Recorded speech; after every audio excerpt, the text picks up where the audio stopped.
Paper number 14 સાહિત્ય વિવેચનના સિદ્ધાંતોમાં આપણે વ્યવહારની ભાષા અને સાહિત્યની ભાષાની વાત કરી. એની સાથે જ આપણા 2 યુનિટ અહીંયા પૂર્ણ થયા છે અને હવે આજથી આપણે ત્રીજું યુનિટ, જેનું શીર્ષક છે કાવ્યના પ્રયોજનો, એની વાત આપણે કરવાના છે. આ ત્રીજા યુનિટની અંદર કાવ્યના પ્રયોજનો પૂર્વ અને પશ્ચિમના વિદ્વાનોની દ્રષ્ટિએ અને કળા અને નીતિ વિવિધ વિચારણા, આવા 2 મુદ્દાઓનો એમાં સમાવેશ થાય છે. તો આજે આપણે એનો પહેલો જે મુદ્દો છે કાવ્યના પ્રયોજનો, એની વાત હું આજે તમારી સામે કરવાનો છું. અગાઉ પણ મેં કહેલું કે ભારતીય મીમાંસામાં કાવ્ય શબ્દ સાહિત્ય માટે વપરાયો છે. એટલે કાવ્યના પ્રયોજનો કહો કે સાહિત્યના પ્રયોજનો કહો, વાત એકની એક રહે છે. આ બાબત પર ખાસ ધ્યાન આપજો. ઘણી વખત એવું બને કે પરીક્ષામાં તમને કાવ્યના પ્રયોજનોનો પ્રશ્ન પૂછાયો હોય અને ક્યારેક સાહિત્યના પ્રયોજનોનો પ્રશ્ન પણ પૂછાયો હોય, તો બેના જવાબ અલગ ન હોય, બંને એક જ બાબત છે. એ ખાસ ધ્યાનમાં રાખવાનું છે. તો કાવ્યના પ્રયોજનોનો મુદ્દો આપણે શરૂ કરીએ. કહેવાય છે કે માનવીની કોઈ પણ પ્રવૃત્તિ નિર્હેતુક નથી હોતી. આપણે કળાની વાત કરી ત્યારે મેં કહેલું કે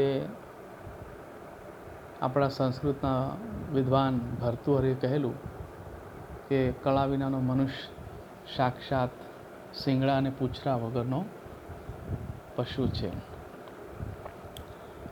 મૂર્ખ માણસ પણ કોઈ પણ પ્રવૃત્તિ નિર્હેતુક નથી કરતો, આવું કહેવાયું છે. એટલે માનવીની કોઈ પણ પ્રવૃત્તિની પાછળ કોઈને કોઈ હેતુ છુપાયેલો હોય છે, એ વાત નિર્વિવાદ છે.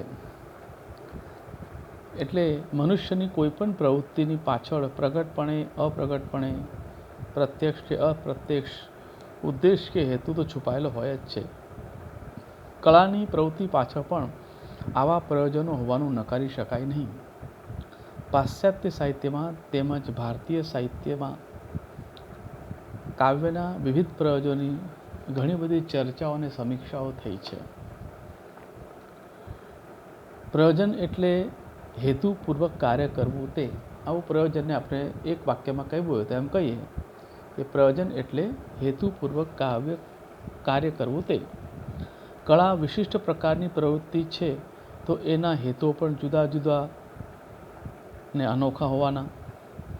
ભારતીય કાવ્ય મીમાંસકોએ આવા વિશિષ્ટ પ્રયોજનોની જુદા જુદા સમયે ચર્ચા કરેલી છે.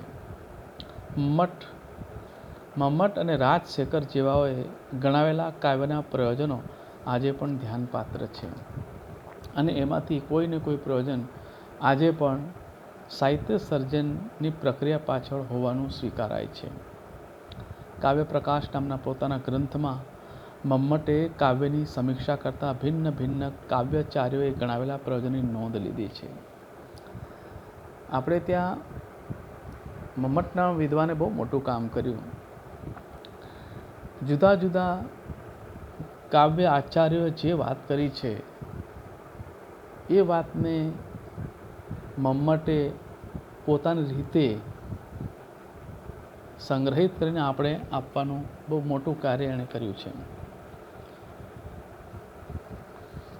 મમ્મટે કહેલું કે કાવ્ય યશ માટે, અર્થ માટે, વ્યવહાર જ્ઞાન માટે, અશિવનો નાશ માટે, કાંતા સમીપ ઉપદેશ માટે અને નિરઅતિશય આનંદ માટે લખાય છે. એટલે આમાં 6 બાબતોનો સમાવેશ થાય છે. કાવ્ય યશ માટે, અર્થ માટે, એટલે કાવ્ય યશ પ્રાપ્ત કરવા માટે લખાય છે. કાવ્ય અર્થ એટલે કે ધન પ્રાપ્તિ માટે લખાય છે. ત્રીજો મુદ્દો છે કાવ્ય વ્યવહાર જ્ઞાન આપવા માટે લખાય છે. ચોથો મુદ્દો છે કાવ્ય અશિવ અથવા તો અમંગળ નિવારણ માટે લખાય છે. પાંચમો મુદ્દો છે કાવ્ય પ્રિયા એટલે કે પ્રિય પત્નીની જેમ અથવા તો કાંતાની જેમ ઉપદેશ આપવાનું કામ કરે છે. અને છઠ્ઠો અને સૌથી મહત્ત્વનો મુદ્દો છે કાવ્ય આનંદ માટે લખાય છે, નિરતિશય આનંદ. તો આ મૂળ 6 પ્રયોજનો મમ્મટે ગણાવેલા. ભારતીય મીમાંસામાં મમ્મટે આ મૂળ 6 પ્રયોજન ગણાવ્યા. તો આપણે એક એક પ્રયોજનને વિગતે સમજીએ કે ભાઈ કાવ્ય યશ માટે લખાય છે. પહેલું પ્રયોજન મમ્મટે આપ્યું કે કાવ્ય યશ માટે લખાય છે. તો આ પ્રયોજન કવિ પક્ષે છે. કેટલાક પ્રયોજનો એવા છે જે ભાવક પક્ષે છે અને કેટલાક પ્રયોજનો એવા છે જે કવિ પક્ષે છે. એટલે આ યશ પ્રાપ્તિ નામનું જે પ્રયોજન છે એ કવિ પક્ષે છે. કાવ્ય રચનાથી કવિને યશની પ્રાપ્તિ થાય છે. આ વાત આપણે સ્વીકારીએ કે ન સ્વીકારીએ પણ આ એક વાસ્તવિકતા છે. દાખલા તરીકે મહાકવિ કાલિદાસનું નામ કોણે નહીં સાંભળ્યું હોય. કાલિદાસને આપણે બધા જાણીએ છીએ. કાલિદાસ વિશેની અનેક દંતકથાઓ પણ આપણે સાંભળી હશે. મહામૂરખ હતો અને એમાંથી મહાપંડિત થયો, મહાજ્ઞાની થયો, એવું આપણે જાણીએ છીએ. તો કાલિદાસને આપણે શું કામ જાણીએ છીએ? કાલિદાસ વિશે કે કાલિદાસના જીવન વિશેની બહુ માહિતી આપણી પાસે નથી.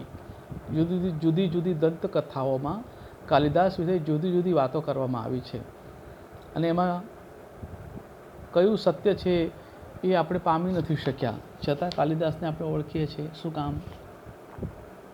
કેમ કે કાલિદાસે જે સાહિત્ય સેવા કરી છે એના કારણે એને યશ પ્રાપ્ત થયો છે. અભિજ્ઞાન શાકુંતલમ જેવી જગવિખ્યાત કૃતિ લખે છે, કુમાર સંભવમ લખે છે, રઘુવંશમ લખે છે,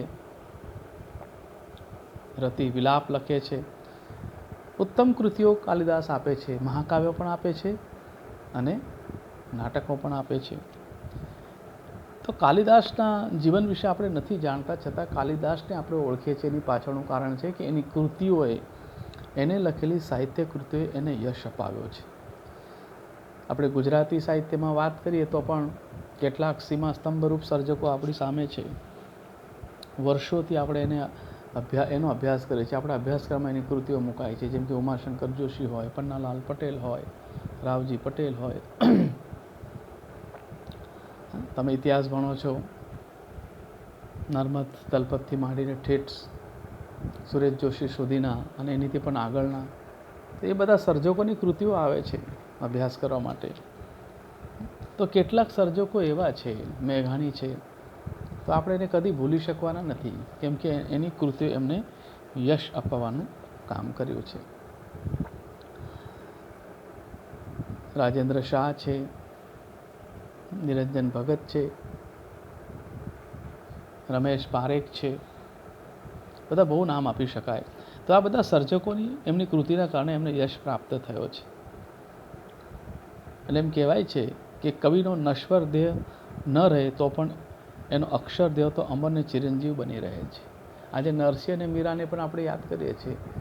છેક 15મી 16મી સદીમાં થયેલા આ ભક્ત કવિઓની કૃતિ આજે આપણે વર્ષોથી અભ્યાસક્રમમાં ભણીએ છીએ અને એને યાદ પણ કરીએ છીએ.